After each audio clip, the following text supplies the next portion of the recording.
Good evening. Before we begin, we would like to thank Rocio Musical and Rocio Presbyterian Church for making this event possible. Thank you. We are the Friends of the Opera of Michigan, and we are thrilled to perform musical numbers and scenes from Frank Lesser's musical, The Most Happy Fella. The role of Tony will be played by Quinto Milito, Rosabella will be played by Colette Roberts, Max the photographer, the doctor, and Tony's employee Pasquale will all be played by Leonardo Poma, and our fantastic pianist is Mark Mandelbaum. My name is Elizabeth Mitchell, and in addition to being your friendly neighborhood narrator, I will also be playing Rosabella's best friend Cleo and Tony's sister Marie. Our story begins at closing time in a middle-class restaurant in San Francisco, where Cleo and the new girl work as waitresses. As they close the restaurant, the new girl says that a customer has left her a special tip, a tie pin with an amethyst set in it, along with a note. Although she does not recall the customer, he has written to her in broken English that he is too shy to speak, but he thinks she's too nice for a cash tip, and furthermore, she's just the sort of girl that he would like to marry. The note goes on to say that his name is Antonio Esposito, that he lives on a grape ranch in the Napa Valley with his sister, and that he would like her to write to him. Since he does not know her name, he calls her Rosabella. As the newly named Rosabella finishes reading, she dreamily tells Cleo that she will send this young fellow the postcard he requested to say thank you. Please welcome Rosabella as she sings her wistful song, Somebody Somewhere.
post office.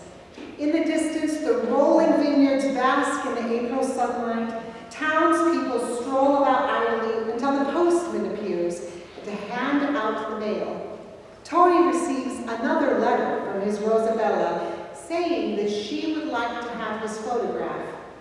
While Tony waits for his photo to get developed, his sister Marie appears.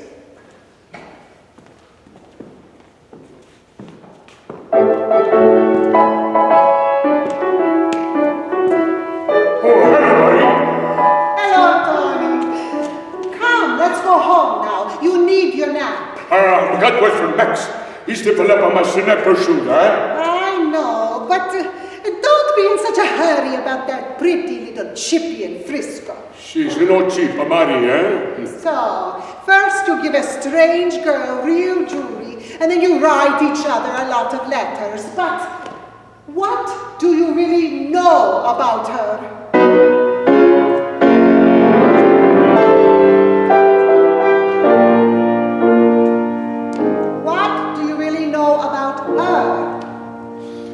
I don't know nothing about her. Where she ever go, what she ever done. I don't know nothing about her. I don't want to know, I don't got to know. What I was to see is a kind of lady. I want to get married. Married? That's right, Mary. A long time ago, in the old country, Mama looked at me right before she died, and with her poor tired eyes she was saying, Marie, take care of Bonnie. Marie, take care of your dumb, funny-looking big brother Tommy. And ever since then, I've tried. It's a kind of lady. I want to get married. At your age, you got to remember you ain't young no more. Here's your picture, Tony. And he ain't good looking. And he ain't smart. You want to send her a picture of you?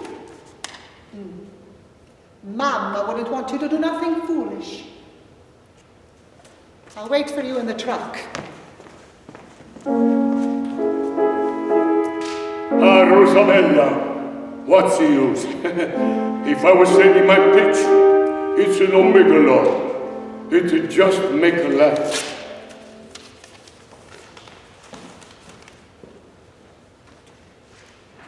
Suddenly, Tony's foreman is a good-looking young man, enters and tells Tony that he will be quitting his job soon as he must be moving on. As Joe gets ready to leave, Tony suddenly has an idea. He tells Joe that he's the best foreman that he ever had and asks for a picture to remember him by. The photographer is recalled, Joe's photo is taken, and Tony tells Joe that he can leave now whenever he wishes. After Joe exits, Tony agonizes over whether to go ahead with his scheme and turns to his dead mother in heaven for guidance. Mama, I know it's wrong what I'm gonna do. I got to do, because I'm young no more, and I'm not good looking, and I'm not smart, Mama. I got to send just a picture, Mama, eh? She think maybe I'm a young man with a handsome kind of face. That's a way I got to do what I'm gonna do. She think maybe I'm a young man with a handsome kind of face. And in me, I don't want to show what's the truth. Oh,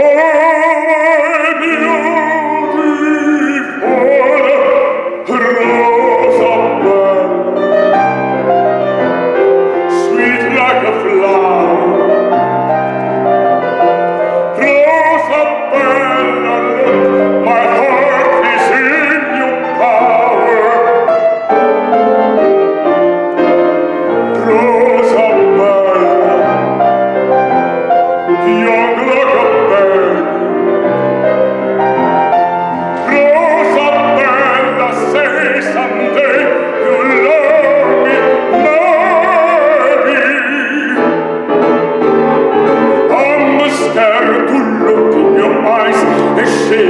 hand.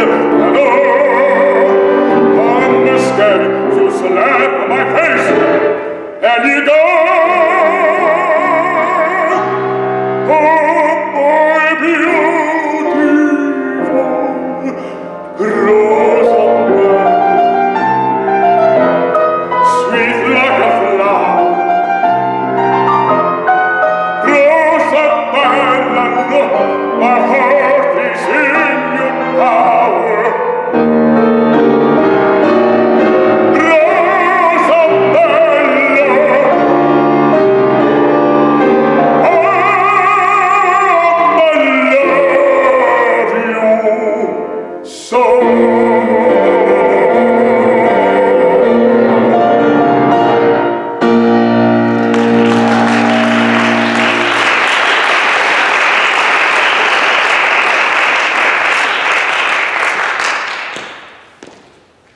Weeks pass into May, and a big party is planned to welcome Rosabella, who is coming to marry Tony. Joe enters, jokingly saying that he could not leave until he meets Tony's new bride. Before Tony can deal with the situation, he is reminded that he will be late to meet the train and rushes off in his decorated truck to pick up Rosabella. In the meantime, Rosabella appears, carrying her suitcase. She greets Joe warmly, mistaking him for Tony. Realizing that she has mistaken him for his boss, Joe tells her that he is not the bridegroom. Confused and angry, Rosabella snatches Joe's phone from her bag and demands to know if this is not him. Admitting that it is, and now seeing through Tony's ruse, Joe speaks with amused admiration of the foxy grandpa's guile.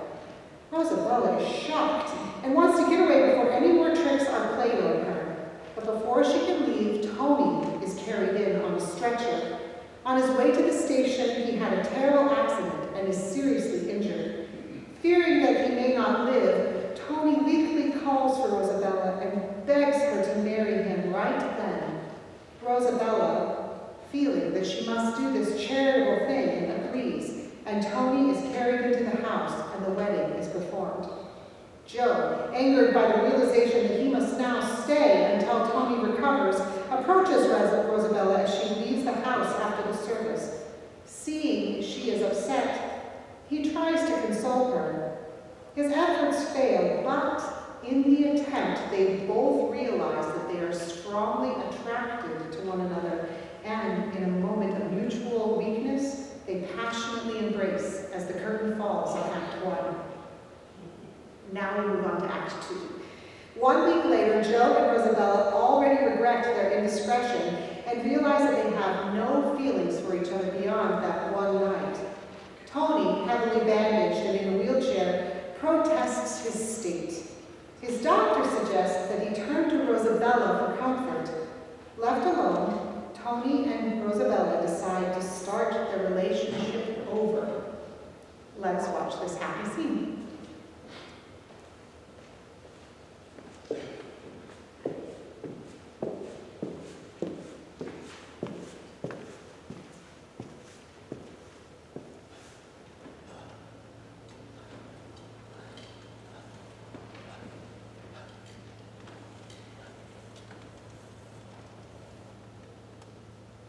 Hey, Yes? you marry me? I'm sending Rockefeller pitch, eh? If I was sending my pitch, you don't come, you know? I'm sorry about the pitch, eh? Picture. Picture? We friends now, huh? We start all over, okay? I'm gonna meet you for the first time, eh? Hello? Well, when you meet somebody for the first time, there are special things you're supposed to say, which you may not mean, but they sound polite as can be. Would you like to learn them? Si. Well, then repeat after me.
Cleo!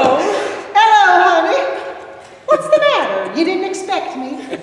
A surprise! What's the matter? Why is she here? I sent for her. I give a job a pistol on my ribber box, huh? No walking. It's in my contract. Yeah, sitting down all the day. All day. Gosh, I'm glad to see you. And are you, honey? That's a new dress. Turn around. Like it? Now, what did you do to your hair? Oh, I rinsed it in the Friday special. Hey. Now you got your friend to keep you company. Do like you say, intrafradusmi, eh? Oh, I'm sorry. Cleo, this is Tony. It is very nice to meet you. Happy to make your acquaintance. Feel better after the accident? Thank you so much, Humpty It's Fine. certainly nice to meet you. Happy to make your acquaintance. It's a pleasure. Say the pleasure. She's a mine. He's cute. How do you do? Pleased to know you. And so polite, too. And though my English is poor, Your English suits me fine. happy to make your acquaintance. Now, won't you please say likewise? Likewise? No, likewise. Likewise? No, likewise. Likewise, I'm sure.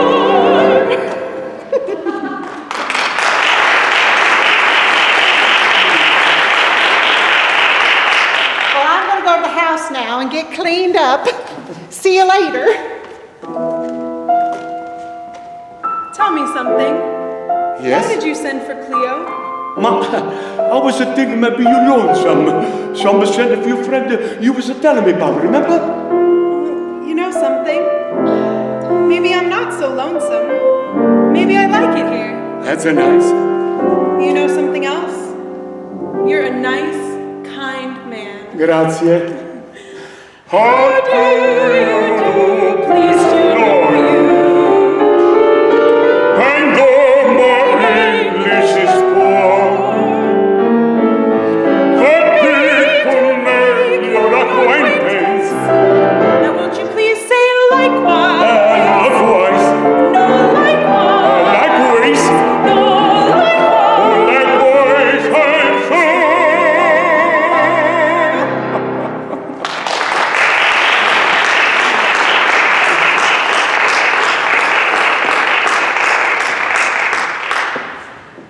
As time passes, Tony and Rosabella grow closer. Marie feels increasingly lonely, and Joe longs to travel again. Marie convinces Tony that the age difference between him and Rosabella is too great, even though Rosabella herself says otherwise. It is now June, and Tony is finally on his feet, learning to walk again. Rosabella tells Cleo that she really loves Tony, but he refuses to treat her like a wife. Cleo urges Rosabella to tell Tony how she feels, and Rosabella decides to confess her love.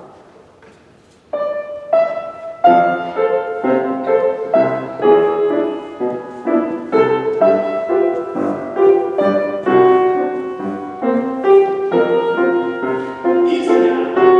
You do this fine. Soon you'll be walking as good as new. Yeah, what's the usual walk, eh? But now, easy, Tony. Don't give up. You're doing just fine. What's the usual walk? Let me sit down. I'm not going nowhere, eh?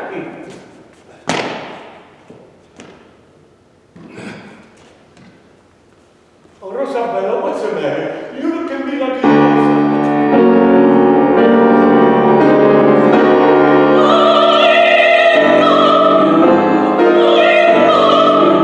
That's a nice. You treat me like a baby.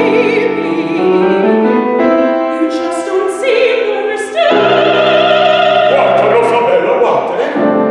Like a woman loves a man. That's how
Quanto sono contento! Tu stai ancora! Cosa ti posso dire? What can I say? What can I say? My heart is so full of you. So got no room for anything more in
Yeah.